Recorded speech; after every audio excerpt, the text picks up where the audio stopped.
Today, I want to talk to you about how you can lose your Mexican residency really quickly.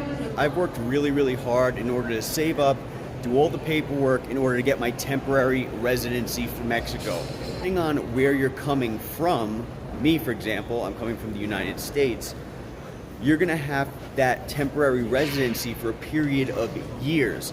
I believe in my case and my wife's case, it's going to be about 4 or 5 years that I'm going to hold temporary residency before I can move into permanent residency in Mexico. During that time, you're probably going to want to travel outside of Mexico. You don't necessarily have to stay in Mexico, but when you travel outside, you have to make sure that you take certain steps in order to keep your residency intact. And one of the things that you may not know is that Mexico doesn't really care whether you keep it intact or not. If you end up screwing up your residency, you're just gonna have to start all over again. So here's a couple of things that you're gonna have to do in order to keep the residency intact throughout those years that you have it.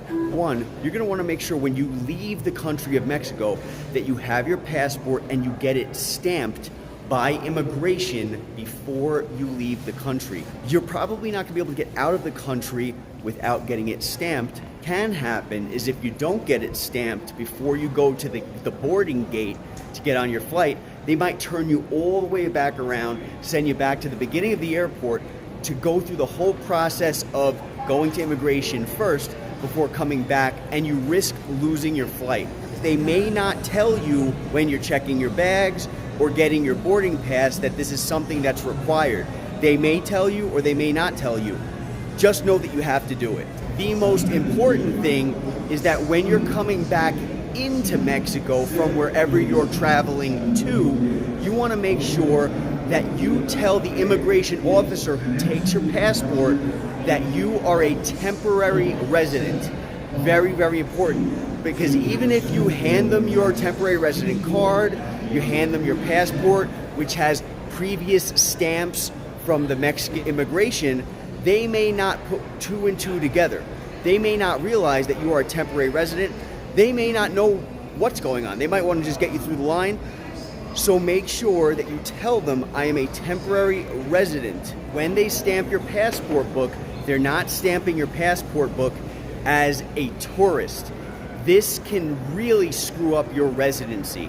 If you're leaving Mexico via a land border, very likely they're not going to be asking you for your passport. Very likely they're not going to be stamping anything. I've gone to land borders where they literally said, we don't keep stamps here. We don't have stamps.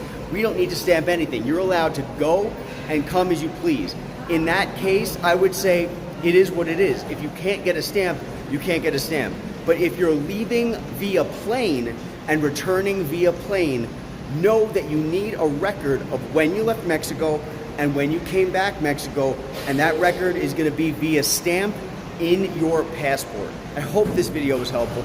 Make sure you share this video with everybody that you know who has a temporary Mexican residency.